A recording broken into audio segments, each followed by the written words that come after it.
जय हिंद प्यारे दोस्तों, स्वागत है एक बार फिर से आपको अपने परिवार एग्री उत्तम में। तो दोस्तों, आज हम आपके लिए लेकर आ रहे हैं वीट की जो क्रॉप है उसका एक कंप्लीट समराइज एनालिसिस के तौर पर पूरी क्लास को, और मैंने बहुत ही शॉर्ट में उसको कंप्लीट करने का कोशिश किया है कि मैं ज़्यादा से ज़्यादा आप लोगों का समय ना जाए, जिससे कि आप लोग क्या एग्ज़ाम के पॉइंट ऑफ व्यू से अभी तो पढ़ लें और आगे चल के रैपिड रिवीजन कर सकें। तो दोस्तों, सबसे पहली बात है कि आप लोगों को पता है कि जो वीट है, वीट का जो बॉटेनिकल नेम है वो ट्रिटिकम एस्टिवम है। जो कुल है वो ग्रेमिनी या पोएसी जो पुराना वाला है, और जो उत्पत्ति स्थान है वो दक्षिण पश्चिम एशिया या तुर्की जिसे कहते हैं वो है। ठीक है। और जो वीट है वो विश्व की क्या है, स्टेपल मतलब खाद्यान्न है, स्टेपल, इसलिए उसको क्या कहा जाता है, अनाजों का राजा कहा जाता है। ठीक। तो एक ये बहुत ही महत्वपूर्ण आपका टॉपिक है वीट, जिससे काफ़ी हद तक क्वेश्चन बनते हैं। तो उत्तर प्रदेश में इसका क्या है कि एक ही अलग रोल है। ठीक। उत्तर प्रदेश में अपने यहाँ, और इसका क्या है कि भारत में खाद्यान्न उत्पादन में गेहूं का स्थान जो है वो धान के बाद दूसरा स्थान है। ठीक है। और ये जो है क्षेत्रफल की दृष्टि से अपने देखा जाए तो उत्तर प्रदेश में सबसे ज़्यादा होता है। फिर उत्पादन की दृष्टि से देखा जाए तो आपके यहाँ पंजाब में इसका अधिक उत्पादन है उत्तर प्रदेश के बाद। और उत्पादन पर हेक्टेयर के अकॉर्डिंग अगर देखा जाए तो आपका पंजाब में सर्वाधिक स्थान है इसका। ठीक है। इसके दानों में क्या होता है कि ग्लूटीन नामक प्रोटीन पाई जाती है, जो चपाती बनाने या बेकरी में प्रयोग की जाती है। ठीक। और ये क्या है कि ग्लूटीन जो प्रोटीन है ये बच्चों के लिए ज़्यादा अच्छी नहीं होती। ठीक। अब दूसरी बात करते हैं कि जो गेहूं की प्रजातियां हैं उसमें से आपकी क्या है, डिप्लॉयड है, टेट्राप्लॉयड है। तो जो डिप्लॉयड है वो आती है, गुणसूत्र की संख्या कितनी है उसमें, 2n बराबर 14 या द्विगुणित गेहूं है। ठीक है। इसकी दो हैं, एक है टिटकम मोनोकोकम और दूसरी का है टिटकम एग्लोप्लॉयड, ये आपकी है। अब आती है टेट्राप्लॉयड की बात, तो 2n बराबर 28 आता है आपको। इसका क्या करते हैं, टिटकम डाइकोकम। दूसरा है 2n बराबर 28 टिटकम ड्यूरम। जो हम लोगों की सबसे ज़्यादा उपयोग की जाने वाली गेहूं की प्रजाति है वो है क्या, टिटकम एस्टिवम। ठीक है। तो बिना समय गवाए आइए दोस्तों बढ़ते हैं अपने वीडियो की और ये एक छोटा सा परिचय जो मैंने आपको दिया, अब पूरा कॉन्सेप्ट जो है वो अपने इस पीपीटी में हम कवर करने की कोशिश करेंगे, और बहुत ही एक छोटे से समय में। तो बढ़ते हैं अपने वीडियो में बिना समय गवाए, आइए दोस्तों। सबसे पहला दोस्तों, ये जो पहली स्लाइड है उसमें लिखा है गेहूं में पाई जाने वाली प्रोटीन में नाइसिन और थायमिन की अधिकता होती है। दोस्तों, आप लोगों को पता है कि जो गेहूं है उसमें नाइसिन और थायमिन की अधिक मात्रा होती है। अब दूसरी बात आती है यहाँ कि भारत में टिटकम एस्टिवम लगभग 87% क्षेत्रफल में उगाया जाता है, जिसका मुख्य उपयोग चपाती बनाने में होता है। ठीक है। अपने यहाँ जो बेकरी उद्योग है उसमें सबसे ज़्यादा चपाती में यही प्रयोग किया जाता है। टिटकम एस्टिवम आप लोगों को भी जानकारी है, टिटकम एस्टिवम।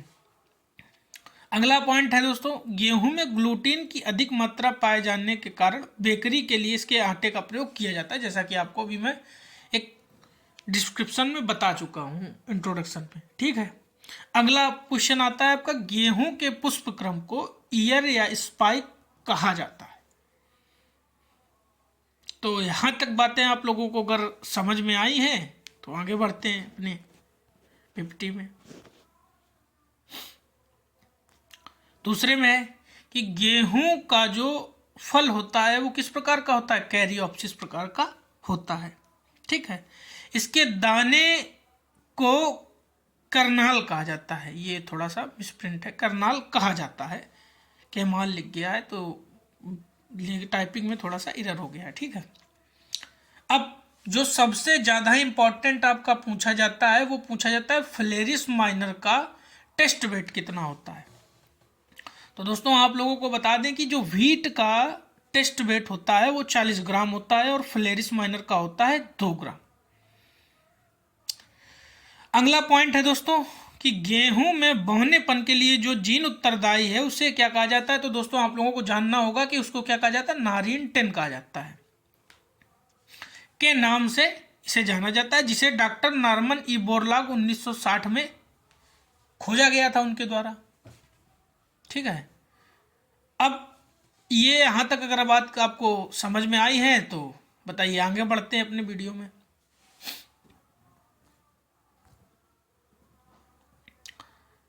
अब बात आती है कि प्रारंभ में जो अपने यहाँ कल्टीवेशन जब ग्रीन रिवॉल्यूशन आया था उसके बाद स्टार्ट हुआ था, तो प्रारंभ में क्या था, सुनहरा 64, सुनहरा 63, लरमा रोजो व मायो 64 नामक प्रजातियों का बीज 1963 में प्राप्त हुआ। ये आया था अपने यहाँ मैक्सिको से, जब ग्रीन रिवॉल्यूशन आया था, बौनी प्रजातियां आई थी, उस समय की बात है ये, ठीक है। बाद में कल्याण सोना, सोनालिका, सफेद लरमा व छोटी लरमा आदि किस्में विकसित की गई थी।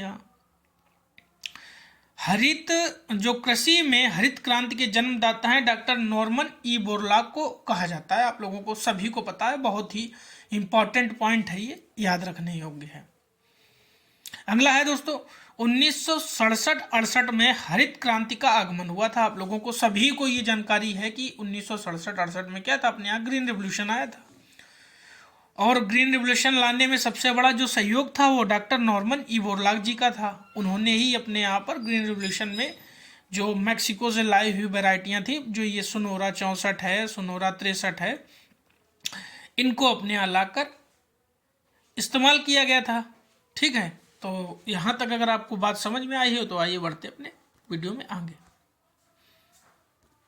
ठीक है। अब एक सबसे ज़्यादा पूछा जाने वाला जो प्रश्न है कि जो ट्रिटिकल है ये क्या है।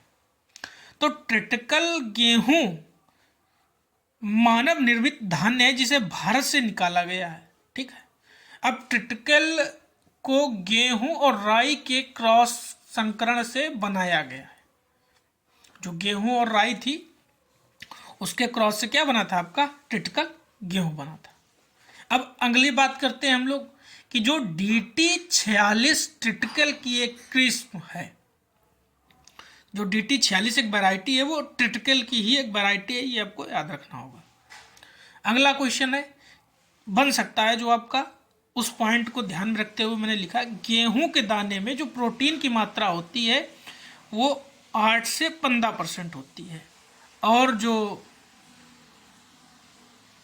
कार्बोहाइड्रेट की मात्रा होती है वो 62 से 71% होती है, पाया जाता है आपका किसमें, गेहूं में।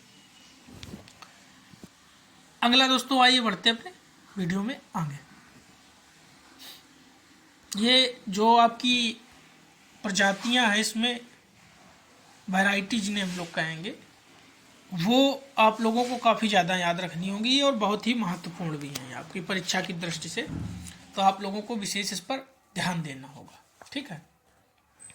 सबसे पहली आती है कि गेहूं में खोजे गए रिसेसिव जीन SD1 और SD2 होते हैं। ये दोनों तो दोस्तों कॉमन क्वेश्चन है, पूछे जा सकते हैं आप लोगों से, ठीक है। अगला है आपका लरमा रोजो 64 है, सुजाता, गिरजा, सोनालिका प्रजाति सिंगल जीन ड्वार्फ वैरायटियां आपकी हैं ये, ठीक।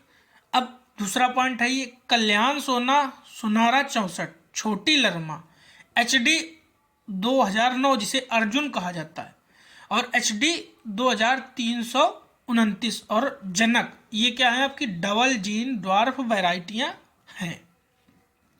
ये डबल जीन ड्वार्फ वैरायटियां आपकी हैं। अब अगला पॉइंट दोस्तों है कि हीरा मोती, लाल बादशाह प्रजातियां जो हैं आपकी, ये क्या है, ट्रिपल जीन ड्वार्फ वैरायटियां हैं। तो ये आप लोगों को तीनों याद करनी होगी, कोई भी पूछ सकता है कि डबल जीन, ट्रिपल जीन या सिंगल जीन ड्वार्फ वैरायटी दे देगा और पूछेगा कि बताइए कि कौन सी इसमें डबल जीन ड्वार्फ वैरायटी है या ट्रिपल जीन है। तो इसलिए आप लोगों को इस पर थोड़ा सा विशेष ध्यान देना होगा। अगला दोस्तों यहाँ कि जो सरबती सुनहरा है, पूसा लरमा है, ये प्रजातियां आपकी क्या हैं? म्यूटेंट हैं, म्यूटेंट वैरायटी हैं।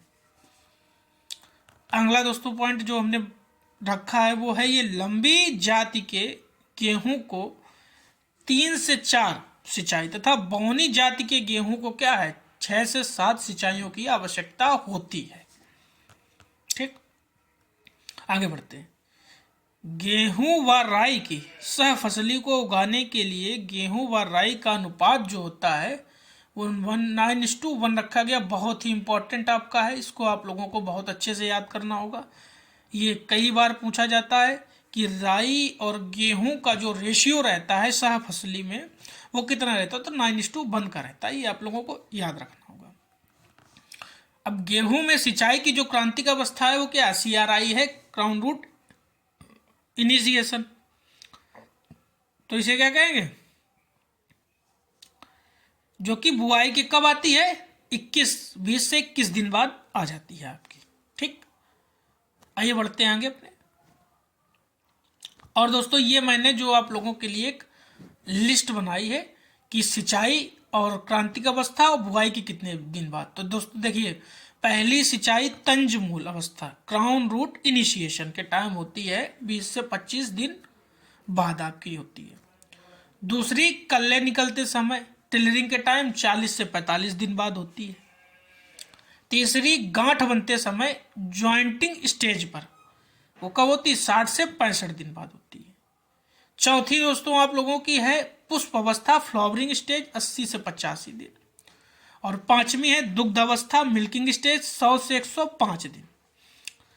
छठी जो दोस्तों है वो दाना सख्त पड़ते समय ड्रॉट स्टेज पर पाई जाती है और वो आपकी है 115 से 120 दिन पर। ठीक, तो ये दोस्तों आपकी व्हीट क्रॉप के जो इंपॉर्टेंट पॉइंट मैंने निकाले हैं वो हैं। ठीक है, इसमें मैंने कोशिश की है कि कोई चीज़ आपकी छूटे ना, और जो छूटेगी वो मैं एडिशनल आपको बता दूंगा।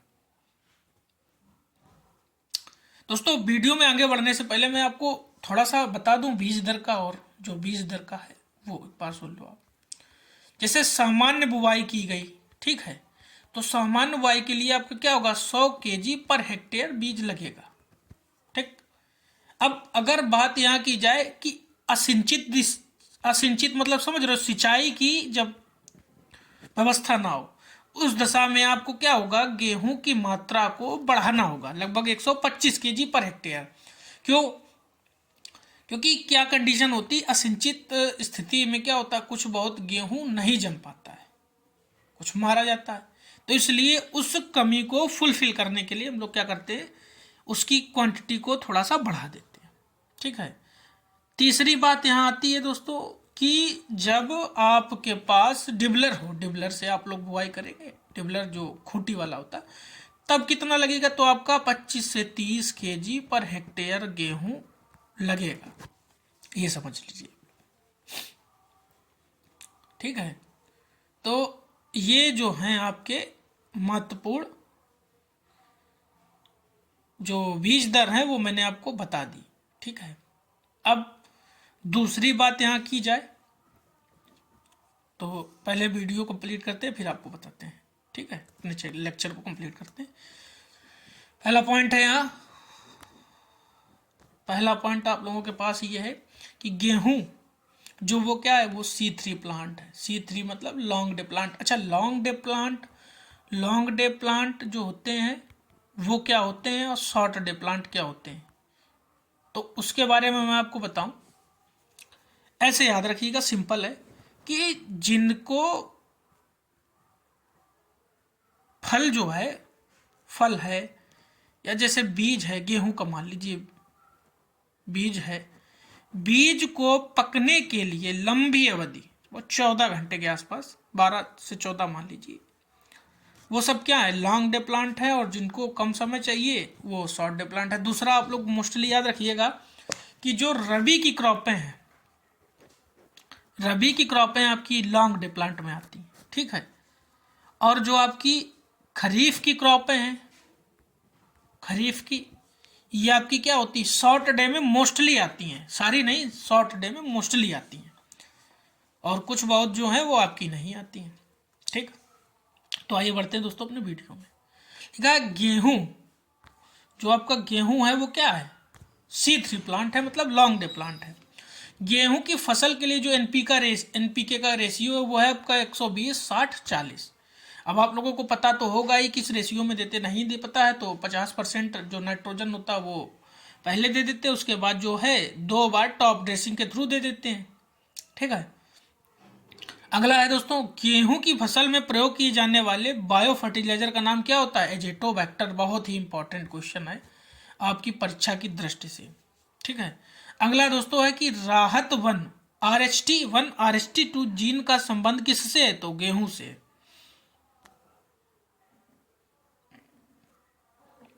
ठीक है। बढ़ते हैं अगला अपने पॉइंट की। अब यहाँ दोस्तों कुछ हम एडिशनल पॉइंट जो डाले नहीं है, डालना भूल गए थे, तो उनको हम इसमें आपके बता दे रहे हैं। जैसे कि क्या होता है कि दोस्तों आपकी जो बुआई है, ठीक है, पहले ये कंप्लीट करते हैं कि गेहूं की कटाई के समय दानों में नमी कितनी होनी चाहिए, 25 से 30% तक होनी चाहिए आपकी। अब दूसरा है, गेहूं के भंडारित करते समय नमी प्रतिशत 10 से 12 रखना चाहिए, ठीक है। तो यहाँ ये आपका जो मैंने पॉइंट थे वो सारे कवर कर लिए। अब दोस्तों मैं आपको एडिशनल चीज़ें बताने जा रहा हूँ, जैसे कि जो गेहूं है उसमें रो टू रो, मतलब कतार से कतार की जो डिस्टेंस रहता है वो रहता है आपका 22.5 सेंटीमीटर में, ठीक है। दूसरा पूछेगा अगर प्लांट से प्लांट, यार पौधे से पौधे की दूरी कितनी होती है, प्लांट से प्लांट की दूरी, तो आप लोग बताएंगे 10 सेंटीमीटर होती है, ठीक है। अब इसके बाद जो सबसे ज़्यादा आपको पूछा जाने वाला क्वेश्चन है वो आपका आता है कि जो बहुनी किस्म के प्रजाति हैं, बहुनी किस्म की, बहुनी प्रजातियों को, ठीक है, उनको कितनी गहराई में बोया जाता है, तो आप लोगों को बताना है उसके लिए 4 से 5 सेंटीमीटर, ये समझ लीजिए आप, ठीक है। अगर आपसे पूछेगा कि सिंगल जीन में, क्या आपको अगर पूछेगा सिंगल जीन में, तो सिंगल जीन के लिए आपको बताना होगा कि सिंगल जीन बौनी किस्मों के लिए जो है वो 5 से 6 सेंटीमीटर है, डबल के लिए आप लोगों का क्या है 4 से 5 है, और ट्रिपल के लिए आप लोगों का क्या है 3 से 4 सेंटीमीटर आपको बोना होगा गहराई पर, ठीक है। और सिंचित क्षेत्र जो होंगे, जो सिंचाई वाले होंगे, वहां पर अमूमन आप लोग 5 सेंटीमीटर मान के चलिए, 4 से 5 सेंटीमीटर ही रहता है, ठीक है। तो ये आप लोगों के लिए जो बहुत ही इंपॉर्टेंट पॉइंट है वो मैंने अपने इसमें डिस्कस कर लिए, ठीक है। अब रही बात दूसरी, यहां पर आती है कि वीड।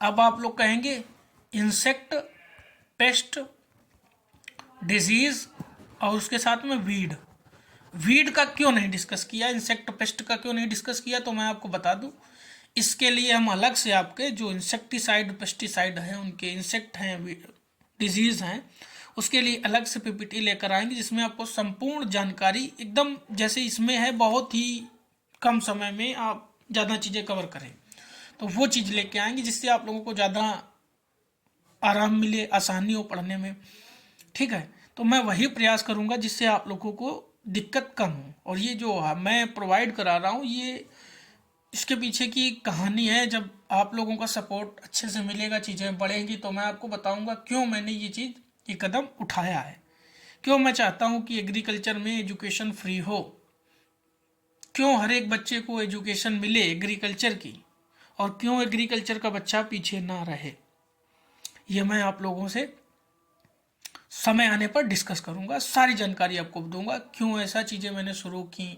अब स्टार्टिंग है, बिगनिंग फेज है, चीज़ें अभी उतनी बेहतर नहीं है, तो हो सकता है सब में आप लोगों को समझ में ना आए, लेकिन फिर भी मैं प्रयास करूँगा धीरे धीरे चीज़ें मेरे पास आएँ, रिसोर्सेस आएँ, तो मैं आप लोगों को अच्छी चीज़ें, अच्छा कंटेंट प्रोवाइड कराऊँ।